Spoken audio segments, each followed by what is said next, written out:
بسم اللہ الرحمن الرحیم۔ لفظی اور معنوی تشریح کے ساتھ حدیث نبوی کی تعلیم میں آج ہم تیسری حدیث پڑھیں گے، لیکن اس حدیث کو شروع کرنے سے پہلے ہمیں یہ معلوم ہونا چاہیے کہ حدیث نبوی کا مطالعہ کیوں ضروری ہے۔ حدیث نبوی کے بغیر دین پر عمل کرنا ممکن نہیں۔ حدیث نبوی کے ذریعے قرآن کو سمجھنے میں مدد ملتی ہے۔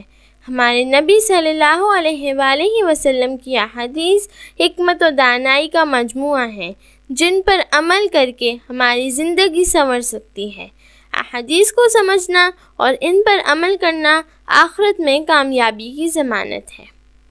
اس سلسلے کی تیسری حدیث میں ہم پڑھیں گے کہ رسول اللہ صلی اللہ علیہ وآلہ وسلم کی نظر میں بہترین شخص وہ ہے جو قرآن سیکھے اور دوسروں کو سکھائے۔ رسول اللہ صلی اللہ علیہ وآلہ وسلم نے فرمایا، خیرکم من تعلم القرآن وعلمہ، تم میں سے بہتر وہ ہے جس نے قرآن سیکھا اور اسے دوسروں کو سکھایا۔ قرآن حکیم کا موضوع کیا ہے؟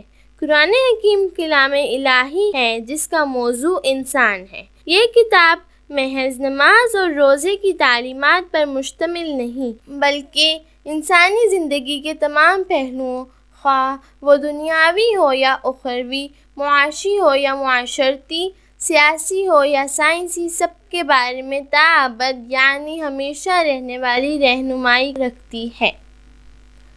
قرآن مجید کو سیکھنا کیوں ضروری ہے؟